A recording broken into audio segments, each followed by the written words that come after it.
Charlas de la noche. Palabras con imagen.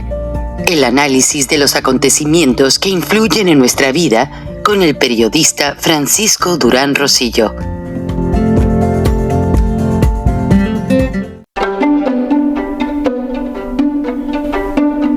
Frank Durán Rosillo te saluda y los saluda a todos ustedes, su amiga María Celeste Raraz, para invitarlos a que se suscriban a mi canal de YouTube, María Celeste Raraz, tal como mi nombre, donde les informo todas las semanas sobre entrevistas que tienen un tema que ayuda a mejorarnos como personas y de paso son interesantes.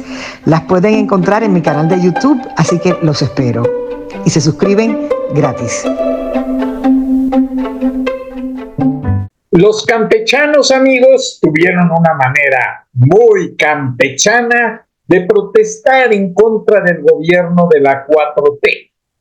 Y lo hicieron con un desfile de mojigangas o de disfraces, por así decirlo, mostrando de manera sarcástica lo que ellos ven dentro de la corrupción de la 4T. El pueblo se divirtió, como lo van a ver, pero al caer la oscuridad de la noche, llegó la represión policíaca y militar. Vean cómo les fue. ¿Ustedes quieren 6 años más de represión y de dictadura? Piénselo bien.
Buenas noches, amigos. Buenas tardes en Santiago de Chile, donde se encuentra el productor, cineasta y analista Arturo Opazo, un gran amigo de este programa. Trabajamos juntos en Turner Network Television en una infinidad de proyectos y qué mejor que él que nos dé un análisis de lo que está pasando en Chile, porque hace algunos días afuera del Palacio de la Moneda hubo casi un millar de personas expresando su apoyo al presidente salvadoreño Bukele, diciendo que en Chile se debería de hacer lo mismo para acabar con las pandillas y los narcotraficantes. También, pues lamentablemente falleció el expresidente Piñera. ¿Qué fue lo que pasó, Arturo? Bienvenido. Hola, Francisco, buenas tardes, buenos días, buenas noches.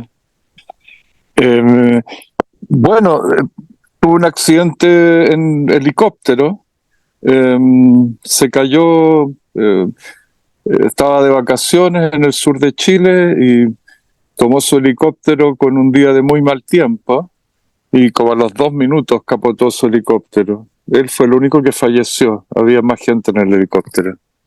Qué lástima, Arturo, es lamentable la noticia.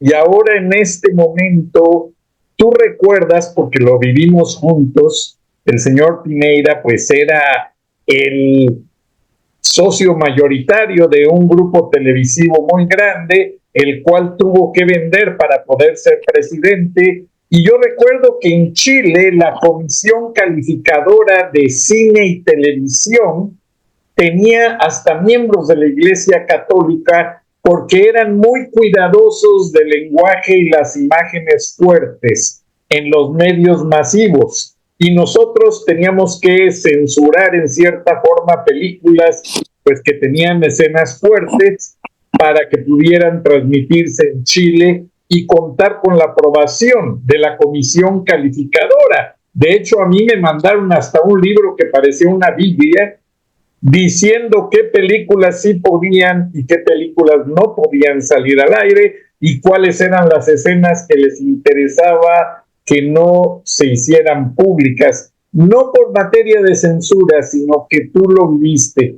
Arturo. La sociedad chilena fue en una etapa muy conservadora, muy católica, y ahora con Boric hasta se destruyen las imágenes religiosas, se hacen cosas que no se habían visto antes. ¿Qué pasa actualmente en Chile, amigo? Bueno, lo que tú estás describiendo está pasando en todas partes del mundo, no solo en Chile, y no tiene que ver solamente con Chile, tiene que ver con una juventud o con un público mucho más informado respecto a todo.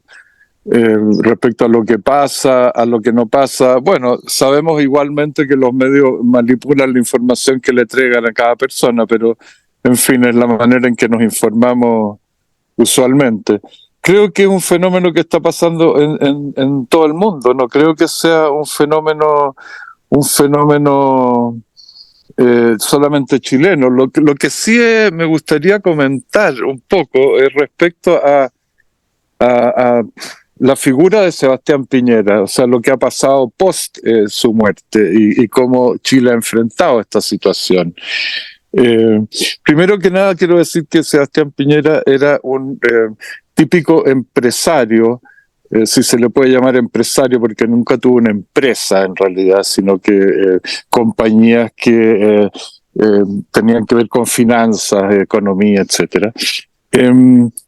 Una persona con una trayectoria empresarial muy dudosa. O sea, él fue incluso, tuvo juicios por muchas situaciones que él enfrentó. Él era lo que se llama un empresario ladino, ¿no? Un empresario que siempre encontraba el hueco legal para poder hacer algo ilícito, no ilegal. Y es una fortuna así. Hizo su fortuna de esa manera, atropelló mucha gente y finalmente terminó siendo el presidente de un partido político porque él financiaba ese partido político. En términos generales, una persona muy proactiva, muy creativa, entre comillas, en su manera de hacer negocio. Pero ese tipo de gente en muchos países, incluido Estados Unidos con Trump o Brasil con Bolsonaro o Argentina con Milei, creen en esta gente que tiene éxito empresarial. Creen que porque son buenos empresarios van a arreglar el país. La verdad dura es que el señor Piñera duplicó su fortuna durante sus 2 gobiernos. Eso es la realidad. Ahora, las reacciones han sido diversas. Primero, cuando muere cualquiera, o sea, cuando muere un cantante rock, la gente quiere estar en su funeral. Por lo tanto, obviamente habían 5 cuadras de fila para ver el funeral, el velorio del señor Piñera. Eso ha pasado con todos los personajes históricos y pasa con cualquiera. La gente dice, quiero estar en el funeral para después contarle a los nietos, yo estuve en el funeral de Piñera, ¿no? Pero no es más profundo que eso. Por otro lado, han habido manifestaciones terribles, o sea, él es citado como el principal responsable de una cantidad de violaciones de derechos humanos durante su segundo gobierno, que incluyen 400 personas con daños faciales u oculares causados por la policía con bombas lacrimógenas o cosas parecidas. O sea, él durante su gobierno tiene un muy cuestionado gestión en términos de derechos humanos, reconocido por las Naciones Unidas y muchos organismos. En lo que es derechos humanos propiamente tal se refiere, en lo que se refiere al abuso de la fuerza del Estado contra civiles indefensos, por así decirlo. Entonces, su figura es muy controversial, su figura siempre fue muy controversial. Entonces, incluso el otro día empezaba la Copa de fútbol, de soccer chilena, y tuvo que suspenderse porque había un lienzo enorme en el estadio que decía: Piñera, no te vamos a perdonar por los derechos humanos que tú ante los que tú estuviste presente, digamos, que tú hiciste posible los abusos. Entonces es una figura muy controversial. Su familia trata de decir que él murió como un héroe, que las últimas palabras fue sálvense ustedes. Después hay otras versiones que dicen que no fue tan así. Mira, él fue y será controversial eternamente. Para la derecha era un posible candidato presidencial para las próximas elecciones, y si él lo quería, probablemente lo iba a conseguir, porque la influencia que él tenía y la cantidad de dinero que él tiene, él está en los top 100 de Forbes. O sea, ¿crees que se llevó algunos secretos a la tumba? ¿Cuáles serían, si ustedes los chilenos, los analistas, conocen un poco más de ello, y si se pudiesen revelar que la historia no perdona y saca esas escenas oscuras de los es que no las perdona? O sea, él tuvo muchas apariciones, muchas intervenciones en nombre de nuestro país que fueron finalmente muy dañinas. Mientras había un litigio sobre la pesca en los mares del norte entre Perú y Chile, él se compró una naviera, una pesquera peruana, por si ganaban los peruanos, que finalmente ganaron. O sea, él era ese tipo de persona, ¿me entiendes? Hay personas que lo defienden diciendo: bueno, pero él enfrentó la pandemia de una manera increíble. Bueno, eso es relativo. Llegamos tarde a la pandemia. Claro, él tenía mucho dinero en ese minuto, entonces compró millones de dosis, y en ese minuto, acuérdate que eran dosis limitadas, por lo tanto, cuando un país sobrecompraba, había otro país que se quedaba sin. O sea, Senegal o todos esos países africanos que tenían 1.000 vacunas, y aquí habían 350.000 o 2 millones de vacunas, ¿me entiendes? Entonces, él en ese sentido probablemente actuó muy bien como un empresario, como haría un privado, digamos. Vamos y compremos todo y se joda el resto, ¿no? Entonces, sigue siendo una figura muy controversial. Ahora, increíblemente, esta gente es admirada por sus pares. O sea, cuando alguien logra hacer una trampilla así de ese tipo, todo el mundo dice: puta, el tipo inteligente, sí, es por eso que es millonario, ¿no? Porque es mucho más inteligente que nosotros. La gente los admira, y después la mitad de la población vota por ellos. Como en todos los países, la mitad de la población vota por uno y la mitad por el otro, ¿verdad? Variando en 5 puntos más o menos. Por lo tanto, la mitad de este país creía que efectivamente ese personaje iba a resolver cosas. Finalmente, la verdad dura es que él quedó con muy mala imagen en todos los frentes después de su mandato. La gente de derecha y la gente de izquierda, por así catalogarlos, digamos, estaban todos contra él. O sea, nadie terminó su gobierno con una aprobación ridícula, y lo hizo muy mal. Ahora, visto desde otro punto de vista, tú podrías decir: bueno, fue un tipo que fue empresario, fue millonario, fue presidente 2 veces, o sea, un tipo que en el portfolio, digamos, es un tipo hiper exitoso, ¿verdad? O sea, ¿qué más puede querer alguien en la vida? Y es más, muere como un mártir en un accidente de helicóptero, o sea, que solo refleja su personalidad. O sea, él le dijeron que no podía salir, le dijeron que el clima estaba malo, y él, como un buen millonario que piensa que no le va a pasar nada en la vida, agarró su helicóptero y se largó igual y se mató. O sea que él lo tripulaba. Claro, él era piloto de helicóptero, sí. Curioso, porque aquí en Georgia, un gobernador, Zell Miller, los 2 periodos que gobernó, su piloto helicópterista era chileno, y tengo entendido que son militares chilenos, y dicen que están muy bien entrenados, debido a que en la Patagonia y todas esas áreas con mucho viento agarran mucha pericia para volar los helicópteros. Ahora, la última pregunta y por favor, dímela como realmente tú lo sabes hacer. ¿Cuál fue la reacción de Boric ante el deceso de Piñera? Ya acabas de mencionar que era favorito para correr en la próxima elección. ¿Qué piensa Boric? Bueno, fíjate que curiosamente Boric, de todas las figuras políticas, fue el más respetuoso. O sea, el tipo le hizo un funeral de Estado, como merece un expresidente. El tipo fue a su funeral, tuvo parado al lado de su cajón haciendo la vigilia. Incluso públicamente reconoció que mientras él era diputado y Piñera era presidente, él había sido a lo mejor un poco rudo, un poco injusto en alguna de las cosas que había dicho. Lo dijo públicamente y dijo que realmente sentía haber sido tan intransigente en algunos temas, pero reaccionó muy decentemente, diría yo, de una manera muy moderada, como corresponde.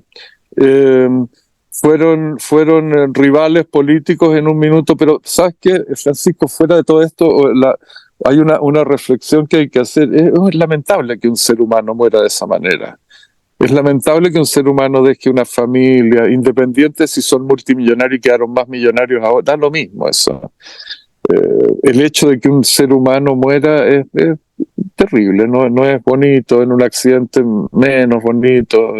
Un tipo de 74 años que probablemente podría haber hecho muchas más cosas en su vida, siempre va a ser lamentable. ¿Qué te puedo decir?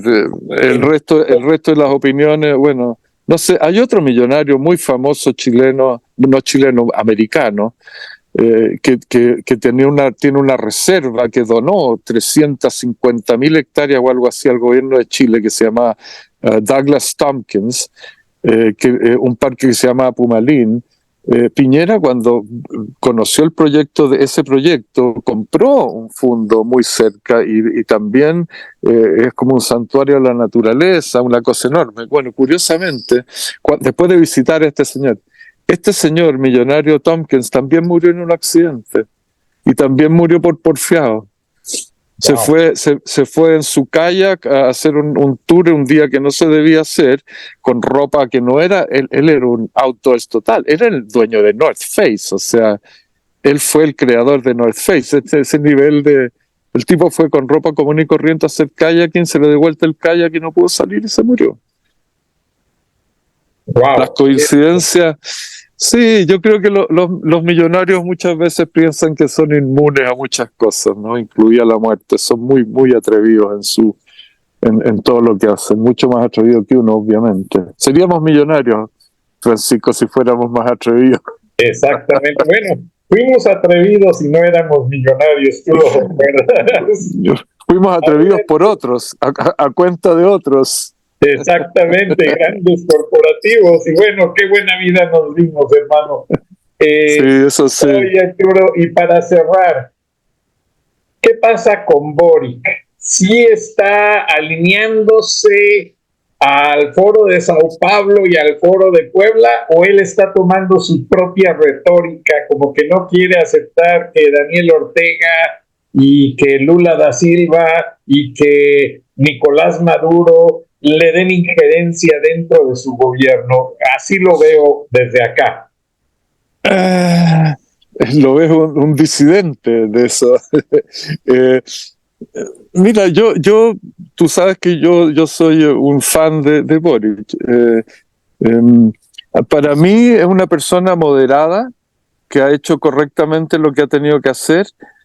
Quizás poco atrevido en algunas situaciones, quizás no se ha atrevido a enfrentar algunas situaciones con fuerza, digamos, pero yo siento que él es una persona ponderada y que está tratando de hacer lo correcto en esa perspectiva, ¿no? Ha tenido gestos con Palestina, ha tenido gestos con muchos otros países que han estado pero jamás ha ignorado nada. O sea, saludó a Milei cuando Milei salió. Para mí es un tipo ponderado que está haciendo las cosas de forma correcta. no me parece que sea un disidente. Me parece que él acepta que Bukele es una dictadura, que Ortega es una dictadura, que Maduro es una dictadura. Él lo ha dicho públicamente, él no niega que son dictaduras, ¿no es cierto? Y él condena eso abiertamente, nunca ha dejado de condenarlo. Ahora, Perdón. hay una gran disidencia de chilenos radicados en México desde la caída de Allende, empezando por su hija, pero esos chilenos tienen ciertas visiones acerca de este gobierno. ¿Tú qué les podrías decir, que hay algunos de ellos viéndonos, sobre lo que ha hecho o ha dejado de hacer el presidente actual en Chile? Es difícil. Yo pienso que las personas que viven afuera de Chile y que se fueron durante la dictadura militar son personas que se radicalizaron bastante en su pensamiento, y me parece bien. O sea, a ellos les tocó vivir una época terrible, tuvieron que exiliarse de Chile, etcétera. Por lo tanto, las medias aguas para ellos no funcionan, digamos. Y Boric podría decirse que funciona en las medias aguas, digamos. Podría decirse que trata de navegar en esta nueva panacea que es como los acuerdos que están todos tratando en todos los países del mundo, tratando de llegar a esta como forma de acuerdo, ¿no? entre derecha y izquierda para no producir rollos internos. Pero insisto, yo creo que él está por buen camino. Piensa tú que él tiene un parlamento que mayoritariamente es contrario a él. Sin embargo, han podido igual pasar algunas leyes, etcétera. Ahora, ¿cómo lo sientes tú al presidente? ¿Pro privatizar empresas públicas? ¿Cómo se ve el panorama en la minería, que es uno de los rubros más importantes en Chile? ¿Qué se siente en el mundo de los negocios? ¿Chile está creciendo, está estable o está decreciendo? Ahora, cuando uno habla de Chile en el contexto de Latinoamérica, uno habla de un país, probablemente el país más estable económica y financiera, etcétera, y políticamente, digamos, desde hace por lo menos 30 y tantos años.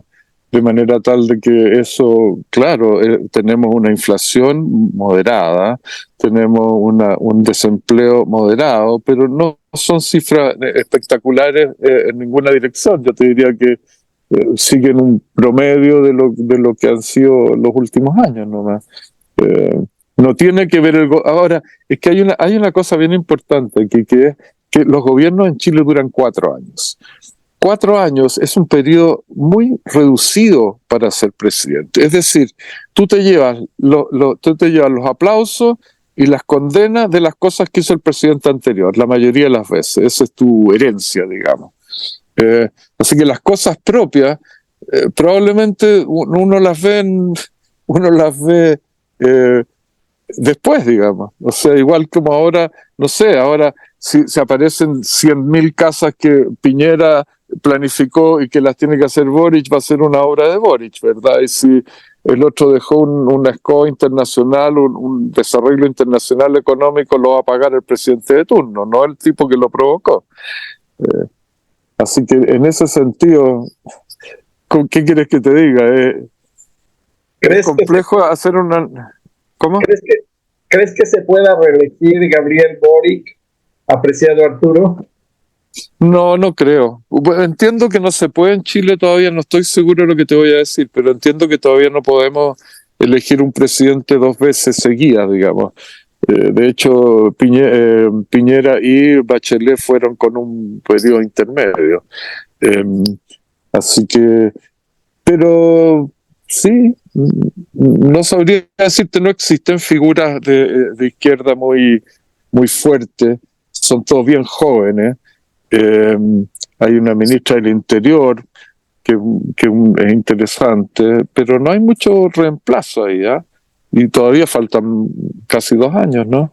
Así que es difícil perfilar Para la derecha ya tienen más o menos claro cuál va a ser el candidato de ellos. Va a ser una señora que se llama Evelyn Matei, que ya ha participado en primarias anteriores y no le ha ido muy bien.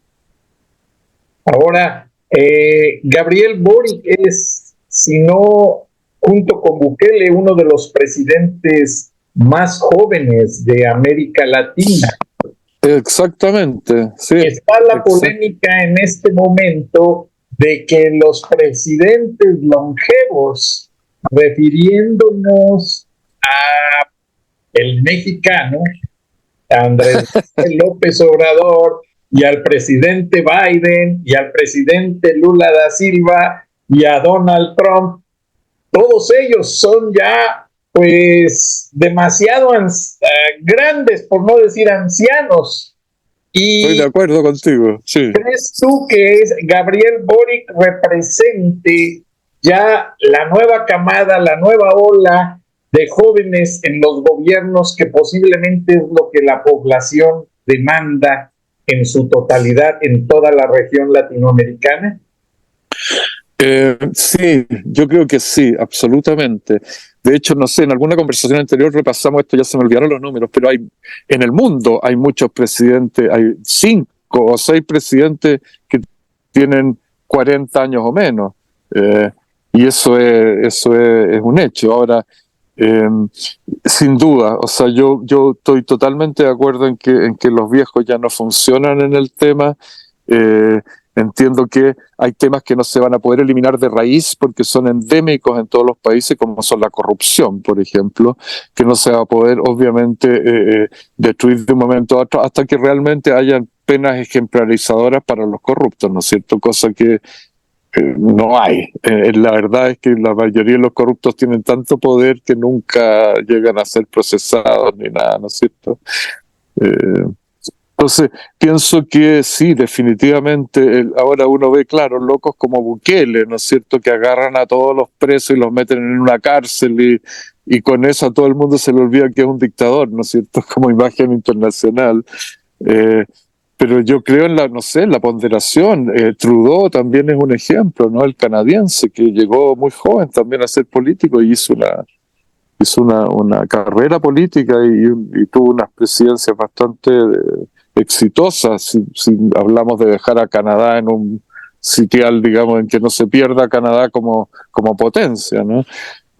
Y muchos otros jóvenes. Yo creo en los jóvenes, creo definitivamente, pero te digo, los vicios de la política antigua y de la forma de hacer negocios antigua va a tomar mucho más tiempo que ese para perderse, digamos.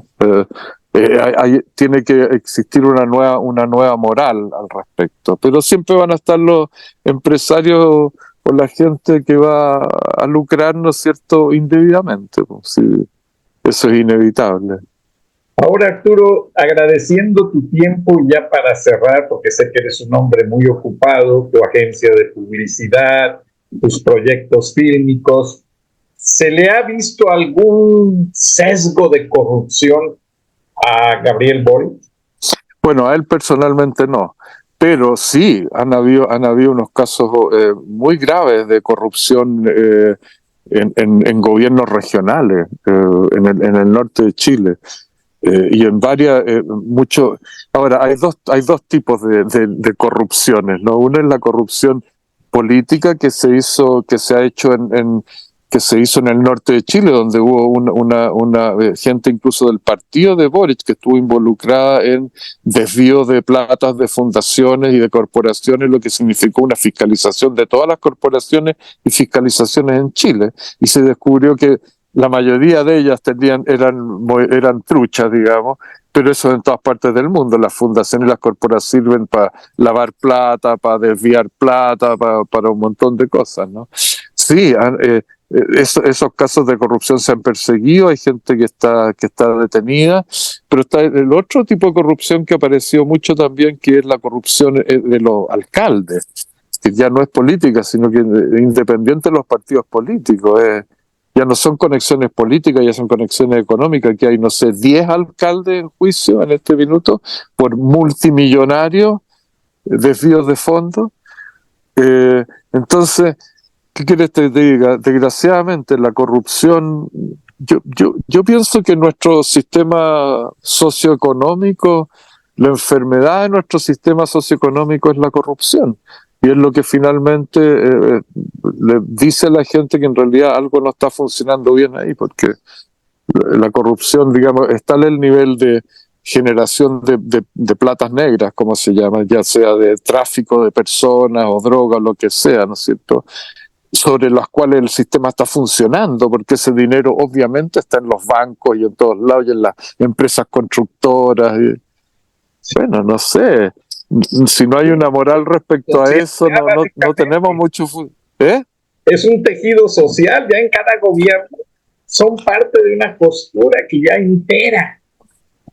Es que si uno piensa, primero, es un trabajo ser político, ¿no es cierto? Es un trabajo. Por lo tanto, como en todos los trabajos, las personas tratan de sacar el mayor provecho posible, independiente de la filosofía del tema, porque no hay una filosofía en realidad. El que se presenta alcalde es el tipo que sabe que va a conseguir una cantidad de conexiones para el resto de su vida, ¿no es cierto?, impresionante, pues, o sea, que va a poder vivir el resto de su vida, aunque no se robe ni un peso.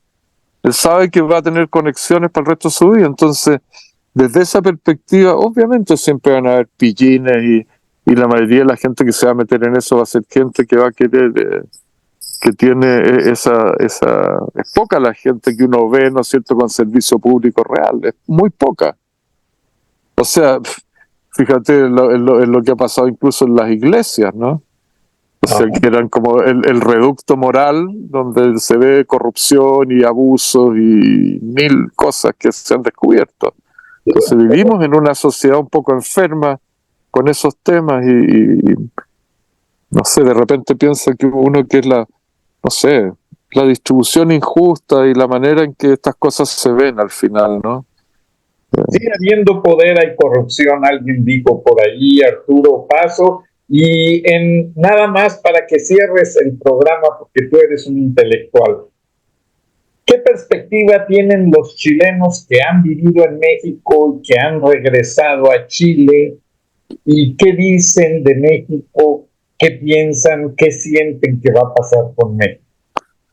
Oh, no sabría mucho qué decirte. Tengo de hecho un hijo viviendo en México que se fue a vivir a México por buscar más oportunidades y ha tenido más oportunidades en México que en Chile. Chile es un país con muy pocos habitantes y con un nivel de competencia muy grande en los trabajos, con mucha inmigración, con mucho... No, es un país muy caro, no es un país simple.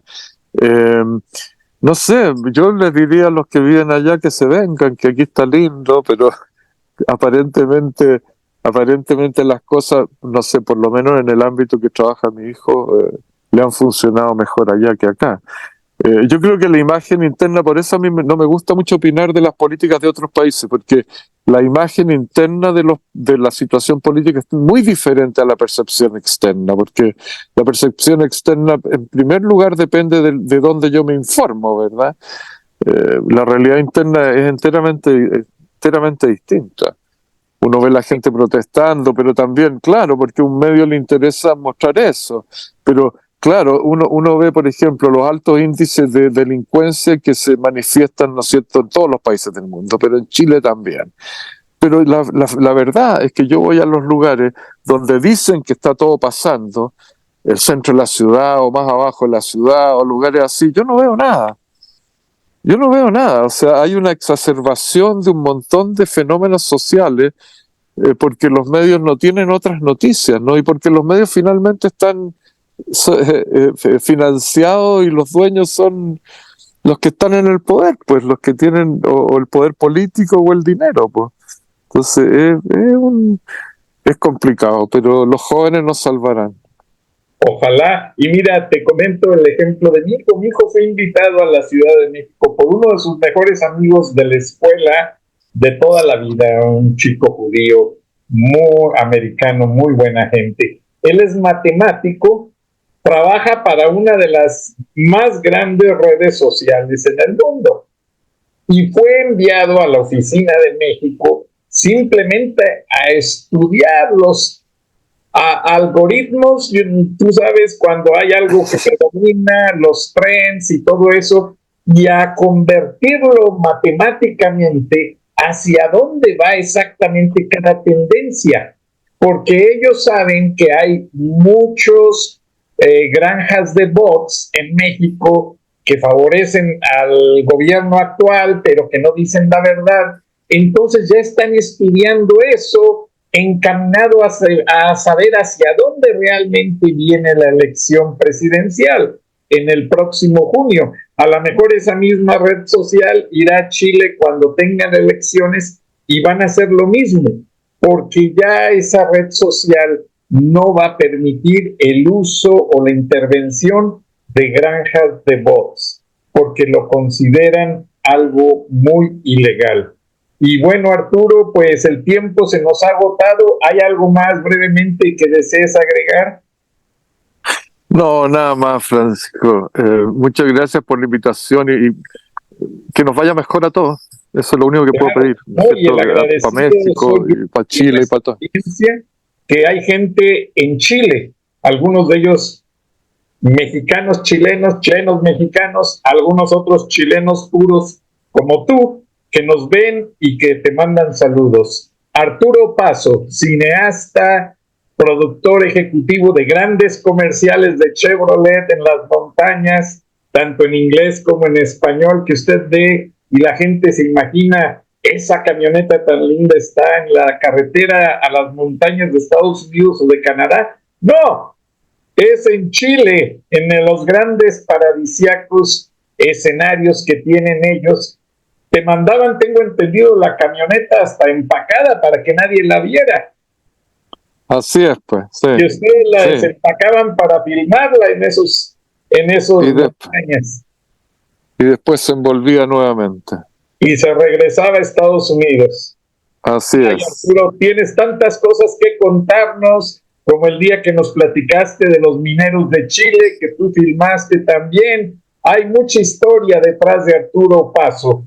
Un gran personaje, un intelectual. Te mando un abrazo, hermano. Saludos a Chile y nos despedimos por este programa y esperamos platicar pronto.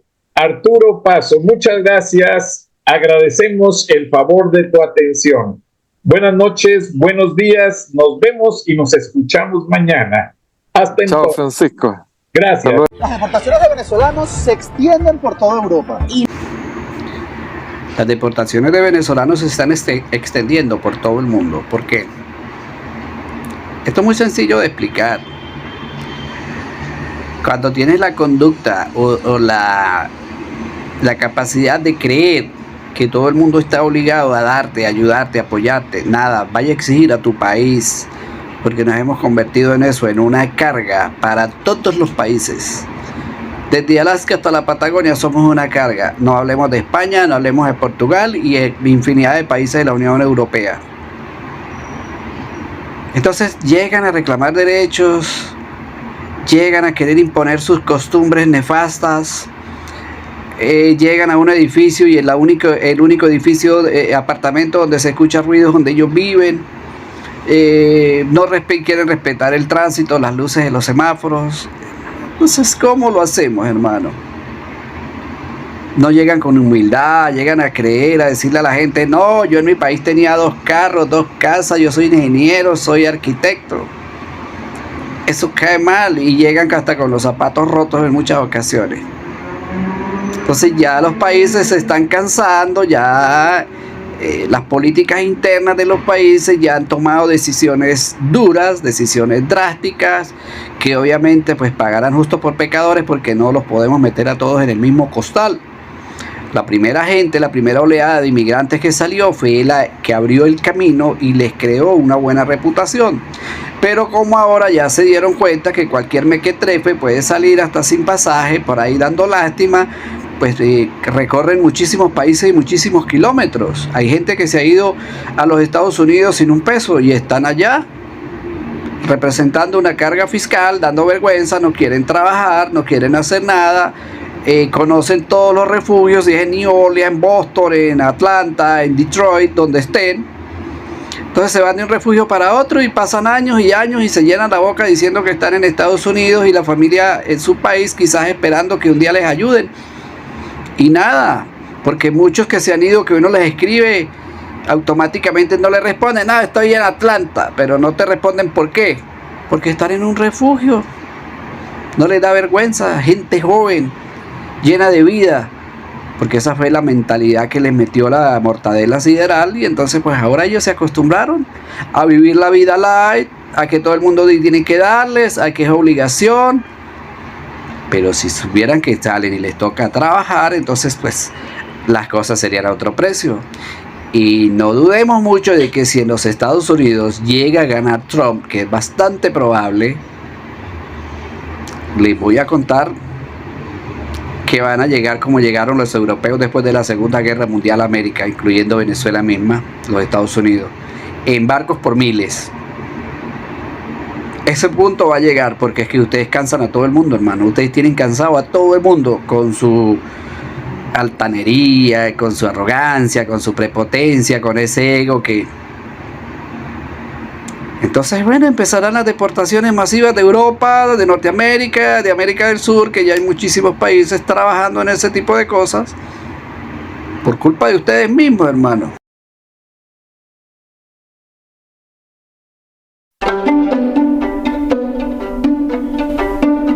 Frank Durán Rosillo te saluda y los saluda a todos ustedes, su amiga María Celeste Raraz, para invitarlos a que se suscriban a mi canal de YouTube, María Celeste Raraz, tal como mi nombre, donde les informo todas las semanas sobre entrevistas que tienen un tema que ayuda a mejorarnos como personas y de paso son interesantes. Las pueden encontrar en mi canal de YouTube, así que los espero. Y se suscriben gratis.